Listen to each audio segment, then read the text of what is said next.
Michael Kingswood story time. Recording this one late at night on Sunday because I decided to do Vegas for the weekend because, hey, I'm in San Diego and it's a relatively short drive, so why the heck not? Of course, if I thought it through, I would have realized that, hey, it's Vegas and everybody drives to Vegas on Friday night and drives back Sunday evening, and so, yeah, I had a bunch of traffic to deal with. But hey, what are you going to do? It's all part of the fun of that. But hey, it was good. Hung out with some friends, won $300 at various poker tables, and that paid for my trip right there. Especially since I stayed at my friend's place, didn't have to pay for a hotel, so it was just gas money for the. It was the only real expense of the trip aside from fun, and the $300 from the poker tables covered the fun. Got some nice steak out of it, and did some really cool stuff, and wandered, explored, and yeah, so that was good. Anyway, so we'll get right back to it since it's almost bedtime, and we'll just make this quick. Continuing on with Glimmer Vale this week, chapters 15 and 16. Last we left off, Julian and Radric had their new allies and were training them, and holy cow, the big bad guy Farzal just showed up at Town Hall with his bunch of goons, and, well, we gotta go see what the deal about that. So, without further ado, let's get into it. Chapter 15. Diplomacy. Julian tried to shake off the shiver that always came when his adrenaline began to flow, while also licking his lips in a vain attempt to wet a mouth that had suddenly gone dry. He had long since stopped trying to figure out how it was possible to be exhilarated and terrified at the same time. By this point in his life, he had come to recognize both as a soldier's constant companions on the eve of battle. That he felt them now, as he and Radric hurried to follow Fendig to intercept Farzal with the 4 fishing men following, should not have been special at all. Yet, for some reason, it felt different this time. Perhaps it was the eyes of various townsfolk, their expressions terrified beneath a facade of confident hope, following them as they rushed past. Or perhaps it was the protests from his injured thigh, reminding him that if the meeting did come to blows, he was not equipped to make a good showing. Regardless, when they rounded the corner and emerged onto Main Street near the town hall, Julian's heart was in his throat. Seeing 20 men on horseback, all armed with quality blades and wearing good thick leather breastplates with steel plates sewn on or, in a few cases, mail similar to what he and Radric wore, did not help the situation. The mayor, Constable Mallory at his side, was standing on the steps of the town hall, his hands clasped in front of him as he clearly tried not to appear terrified. He was addressing a pale-complected man who couldn't have been much older than 25, 30 at the absolute maximum. He had sandy blonde hair and a lean, muscular body with very broad shoulders. A scar crossed his forehead from his right temple to the brow of his left eye, and he wore a mocking smile on his face. Julian recognized him immediately. "Son of a bitch," Radric murmured. He recognized the man also. Very quickly they were within earshot, and it was clear Mayor Brimley was at a disadvantage. Hardly a surprise, considering. However, upon seeing them, and the fishing men behind them as they fanned out along the width of the street just as Julian and Radric had directed them to, the mayor squared his jaw and stopped whatever he was saying. The brigands noted their arrival as well. Though they looked disdainful, particularly as they regarded the fishing men, they nonetheless adjusted their formation to keep the new men in plain view. For his part, the blond fellow looked over everything Julian's and Radric's men did with a measuring eye. Julian noticed his smile slip somewhat as he studied the fishing men. He was no fool. Then the blond man's eyes alighted on Julian and Radric, and he burst out laughing companionably. Well. Boletier and Hinderbrook, what brings you to this fine township?" "I think you know what, Eisenholf," Radric replied. The blond man laughed again as he shook his head. "Name's Farzal now, Corporal." He looked from Radric to Julian and back quickly. "I assume you're to blame for the men I lost down at the falls?" Farzal did not phrase it as a question, so neither Julian nor Radric bothered to reply. He sniffed at their silence. "I'll take that as a yes." He sighed and shook his head. "Now, normally, I'd take the skin off a man who kills one of mine. But I'll tell you what, for old time's sake, I'll let that slide, just this once." "Very kind of you," Julian quipped. Farzal nodded. "It is."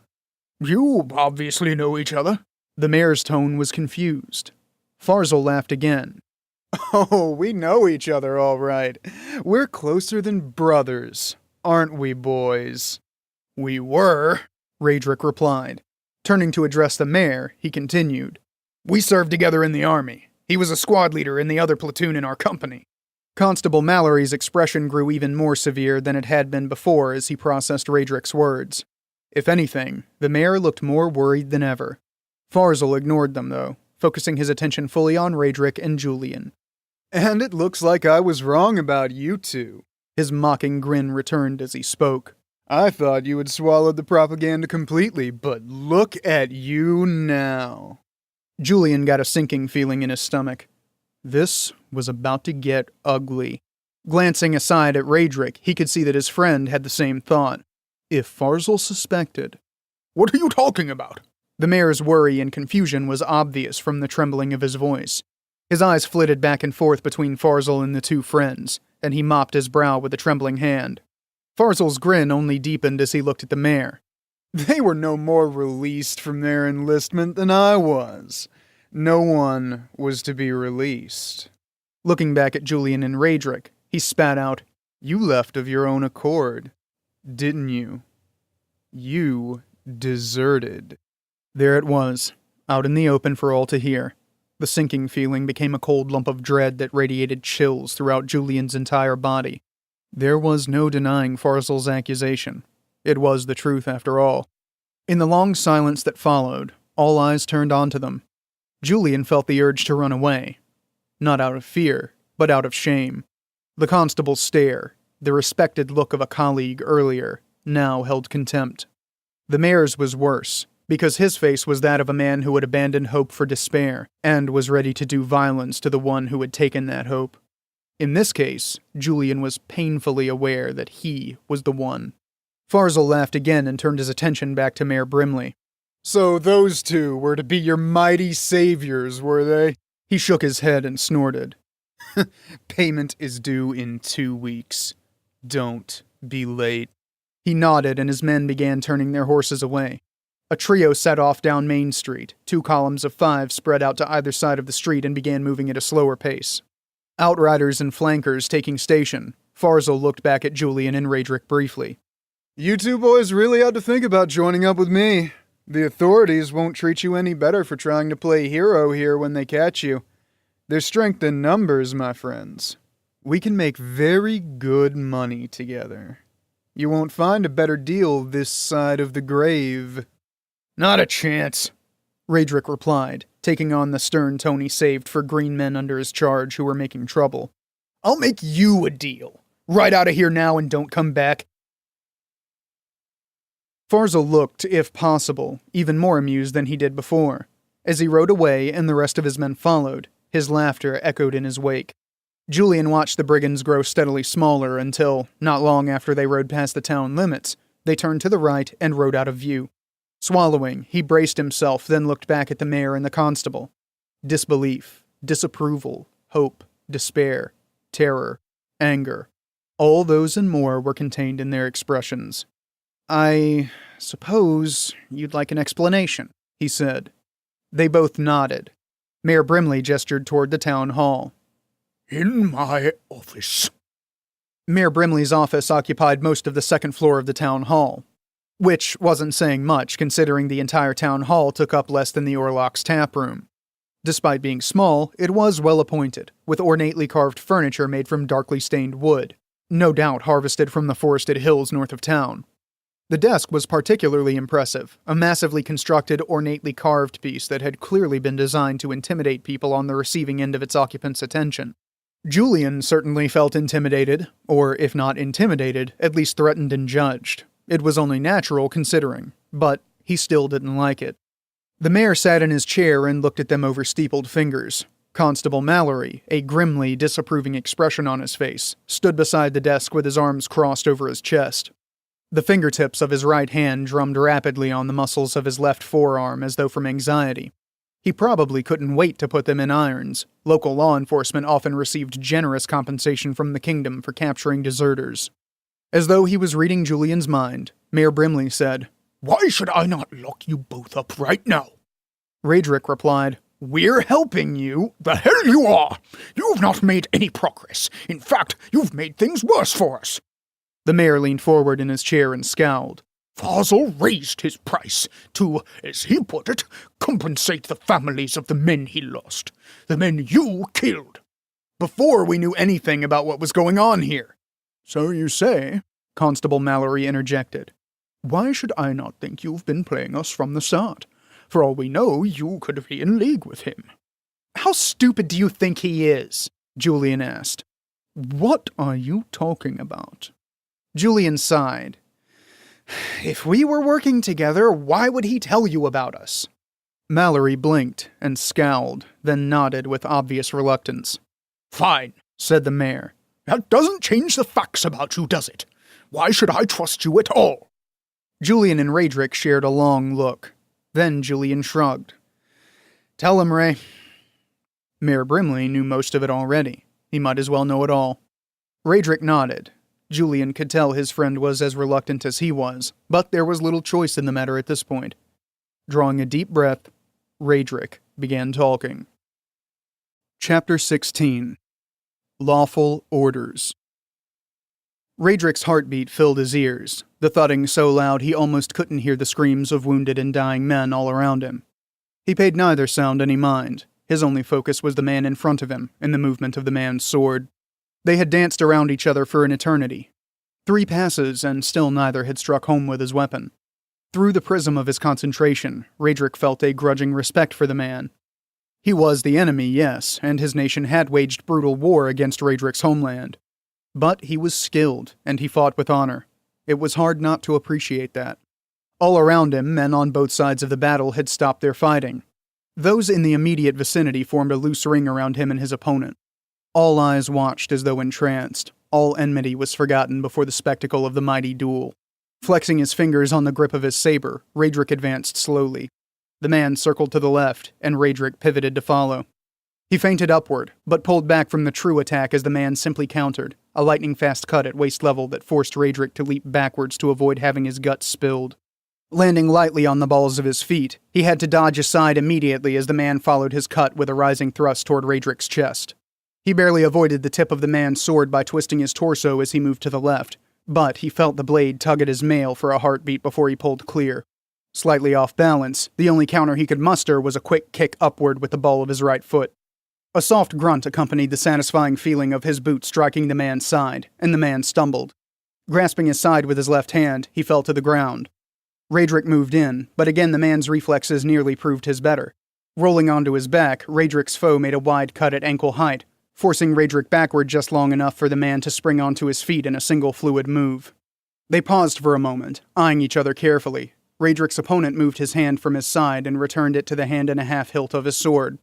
Then he inclined his head, a gesture of respect that Radric returned in kind. Just because they were trying to kill each other didn't mean they couldn't be civilized, after all.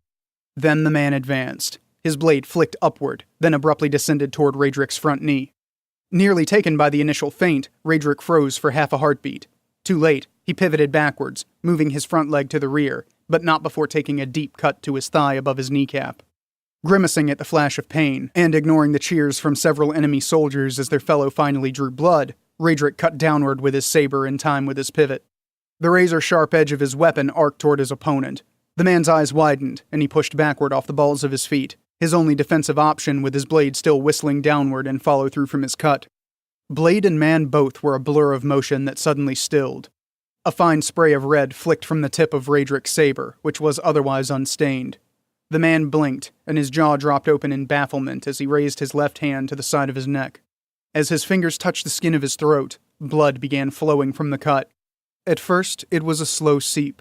Then it became a spurting rush. The man's eyes widened and he stumbled backwards a half step. Then his sword dropped from the suddenly limp fingers of his right hand and he fell to the ground in a heap. A low sigh seemed to emanate from the enemy forces as Radric's foe fell. One and all, those nearby all wore expressions of stunned disbelief. As he watched, their fighting spirit seeped out of them, almost in time with the last of his opponent's lifeblood as it left the wound in his neck. The momentary lull ended as Radric's comrades took up a loud, enthusiastic battle cry and surged forward, passing him on either side as they charged. The enemy fell back before their renewed onslaught. Entire platoons fell before anyone in the enemy camp tried to rally the troops, but by then, it was too late. Inside of a half hour, the kingdom's army swept the field, leaving only a few of the enemy wounded alive to see the sunset.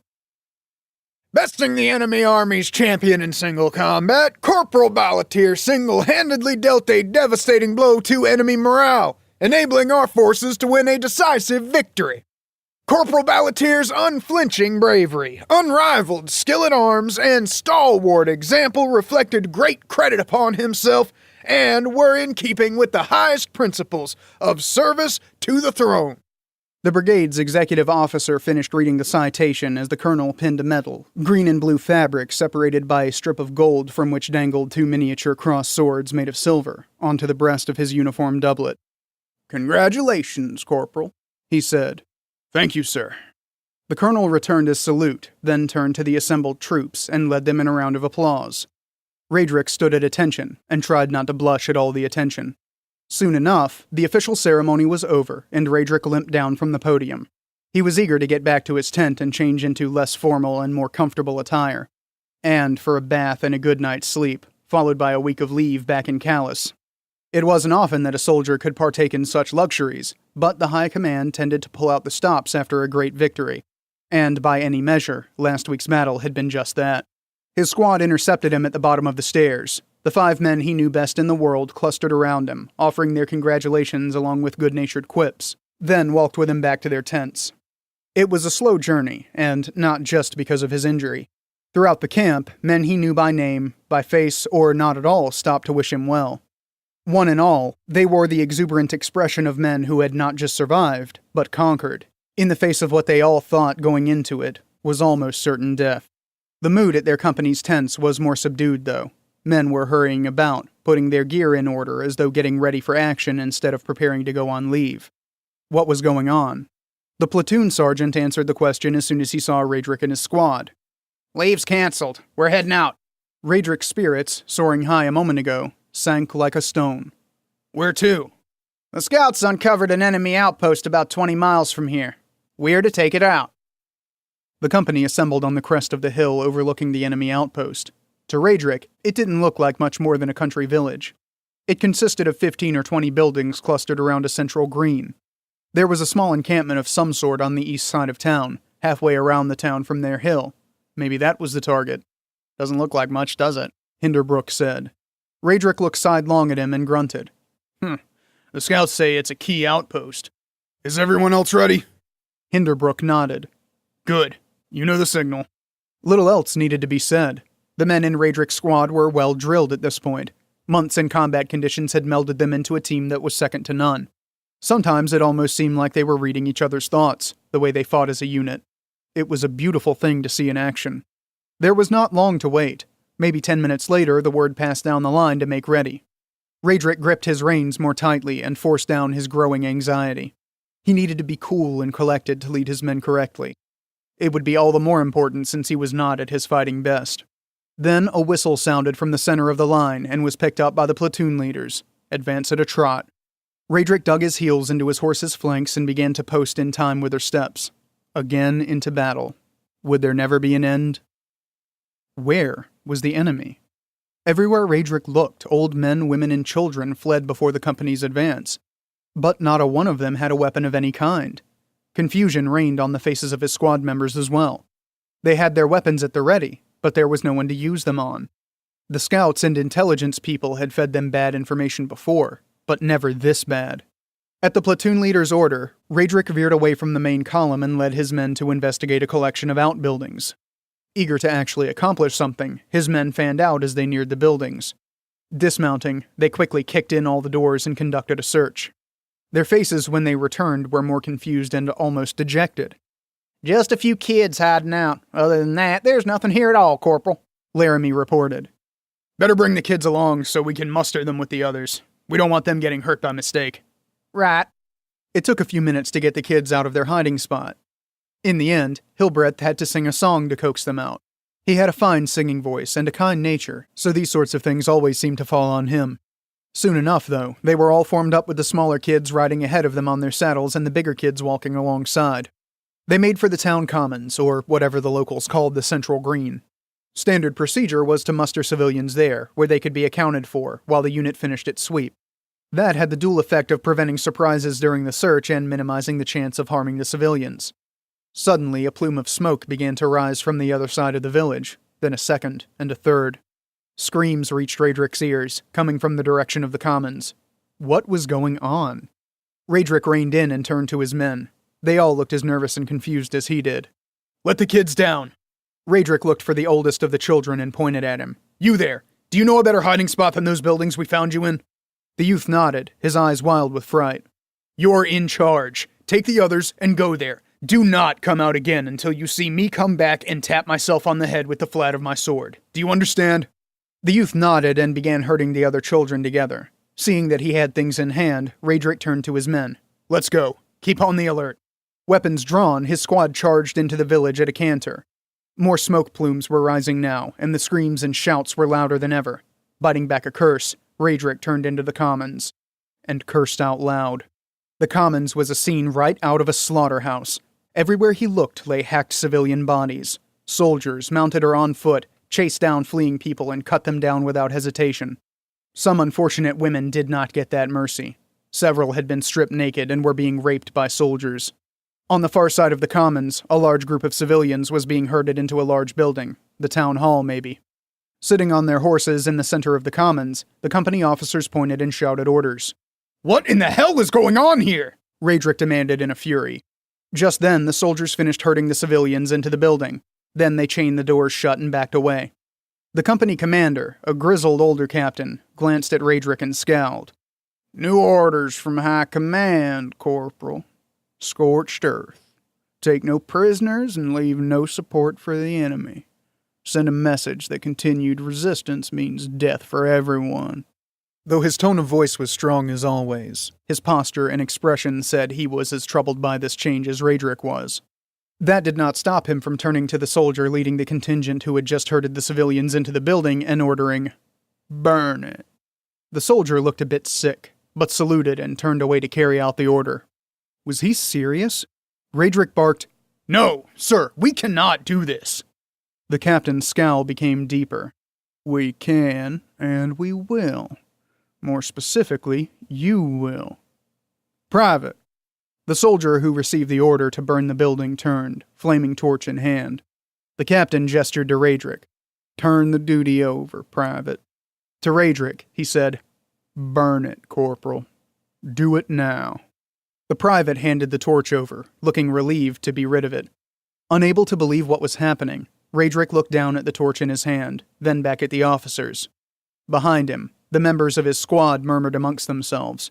He knew they were as discontent as he was. The officers noted his hesitation and turned their horses to face him. The captain leaned forward and spoke in an even, cold tone. "Light the fire, Corporal, or I'll have you up on charges for disobeying a lawful order and hanged this very night. Decoration or no." I guess if you're getting a dessert, there's a whole lot worse reasons to do it than that, right? Wholesale slaughter of entire villages, generally not a good plan. Now, granted, that's a little bit of a application of modern sensibilities, right? Wasn't always completely verboten to do that. Hell, all through history, there were times when it was routine. And look at the Mongols, right? Their whole conquest west, it was one chance to surrender. If you surrendered, hey, good, you're just enslaved. If you didn't, they killed everybody. God told Joshua and the Israelites to slaughter every person that was in the Promised Land down to the last soul. And of course they didn't, because it's one thing those guys never seem to be able to do was follow God's orders very well. But and I once saw a plot, is total aside, a plot of modern day Israel and surrounds, and putting down the locations of the various tribes that they fought back in the day, and modern day Israel overlaid with the Kingdom of Israel back in the day, and where the various tribes were. And it's very interesting where all the tribes they didn't slaughter are the exact places where there's still conflict now. Take that for what it's worth. But anyway, yeah, they're not the only ones either, right?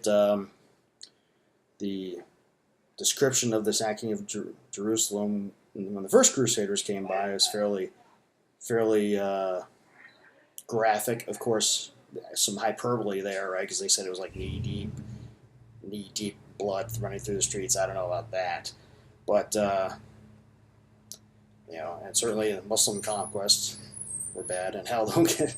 And then there's the Aztecs. I mean, for goodness sake, those guys, they wouldn't just kill you; they'd kill everybody except for a few. Take those few back to their temple and cut their hearts out as a sacrifice to their god, right? So point is, the whole "hey, don't touch civilians" thing is in some ways, a very modern outlook. Although, not just like 20th century modern. I think pretty much going back to at least medieval Europe, wantonly killing everybody in warfare was generally frowned upon. And I think if you look at the Japanese and the Chinese, and they didn't really, when they had their wars, they wouldn't go slaughter everybody, right? So it's not completely a modern sensibility, but maybe a little. But it doesn't matter, because this is not Earth. This is a world I created, and it can be whatever I want it to be. So that's all good. Anyway, so that's what we got for this week. Hope you liked it. Tune back in for the next time, and until then, spread the word, buy the book, but don't do anything I wouldn't do.